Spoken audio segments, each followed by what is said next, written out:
Akhir zaman gereja penuh. Gereja ini dulu saya khotbah 2 tahun lalu masih 2 ibadah. Sekarang 4 ibadah. Tapi jangan sampai jemaatnya ini termasuk jemaat akhir zaman. Yang secara lahiriah tiap minggu ke gereja.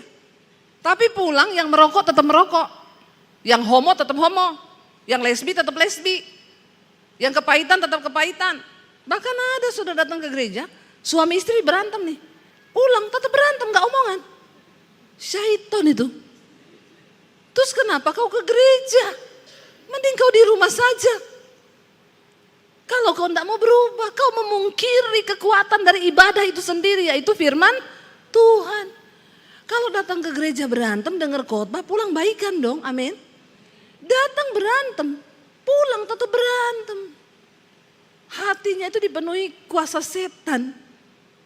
Yesus bilang kalau kau ke gereja mau kasih persembahan, entah persembahan pujian, persembahan uang, ingat dulu, cek dulu apa yang ada di hatimu. Kalau kau kepahitan sama mertuamu, iparmu, suamimu, pulang berdamai dulu. Baru kau balik lagi ke gereja, itu ibadah yang berkenan.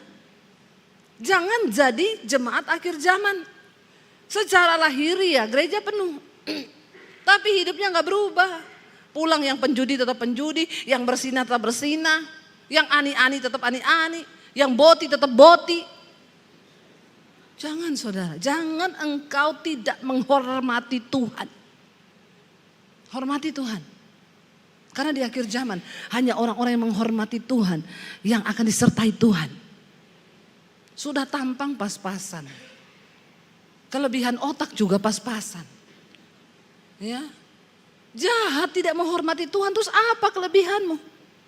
Walaupun kita ini pas-pasan, otak pas-pasan, semua pas-pasan. Kalau kau hidup menghormati Tuhan, ada jalan-jalan yang akan Tuhan bukakan secara supranatural.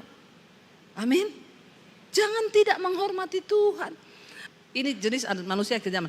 Tiap minggu datang gereja, tapi hidupnya itu nggak pernah tahu kebenaran. Ya, terus saja berbuat dosa. Lalu kita harus ngapain saudara? Supaya kita selamat sampai di garis akhir. Supaya kita bisa masuk surga. Karena tidak semua orang Kristen bisa masuk surga.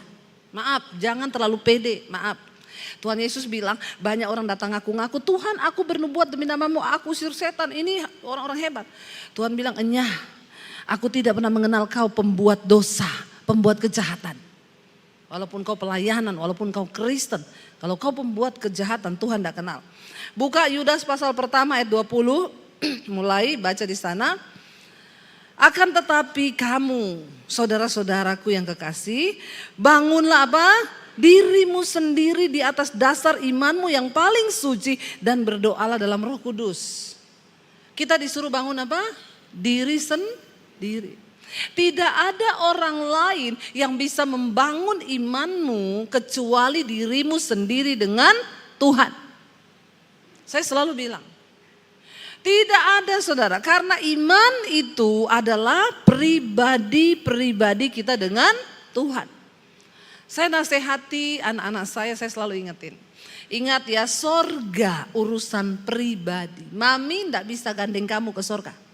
Mami tidak bisa gandeng papi, papi tidak bisa gandeng mami. Tidak ada anak bisa gandeng orang tua ke surga. Tidak ada suami bisa gandeng istri ke surga. Tidak ada istri bisa gandeng suami ke surga. Karena keselamatan itu urusan pribadi kita. Tugas kita mengingatkan anak untuk hidup benar. Mengingatkan suami, mengingatkan istri, mengingatkan orang lain. Tapi sekali lagi, masalah iman itu masalah diri sendiri. Makanya ayat ini berkata apa? Bangunlah dirimu sendiri di atas dasar iman yang paling suci. Hidup dalam kekudusan. Kita gak bisa paksa anak-anak kita saudara untuk hidup kudus. Bagian kita hanya menasihati mereka. Kita gak bisa paksa suami kita untuk hidup kudus. Bagian kita cuma doakan dan menasihati. Kalau dia gak mau biarin. Makanya jangan terlalu cinta suami lebih dari Tuhan. Amin. Gak usah, jangan terlalu cinta suami lebih dari Tuhan. Jangan terlalu cinta istri lebih dari Tuhan. Jangan terlalu cinta anak lebih dari Tuhan. Ada ibu-ibu cinta sekali sama suaminya. Bu, saya mau bunuh diri, Bu. Kenapa ibu mau bunuh diri?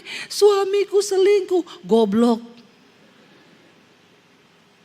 Kenapa ibu mencintai suamimu lebih dari Tuhan? Yang selingkuh suami, ibu yang mau masuk neraka.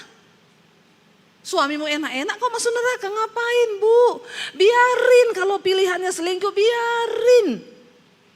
Ibu bangun dirimu sendiri, bangun imanmu sendiri di atas dasar iman yang paling suci. Biarin. Ya. Dia mau selingkuh, dia mau apa, itu pilihannya. Tapi kita tetap berpegang pada firman Tuhan. Ya, makanya jangan cintai suami lebih dari Tuhan. Karena suami itu cuma dua, kalau nggak dipanggil Tuhan diambil pelakor. Tapi bapak-bapak di sini tidak. Kok nggak ada amin? Amin. Lalu dikatakan di sana ayat yang ke-21, peliharalah siapa? Orang lain? Enggak.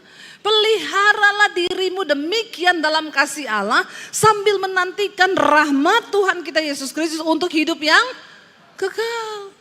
Pelihara dirimu sendiri. Jaga imanmu sendiri. Jangan biarkan imanmu itu bergantung pada orang lain.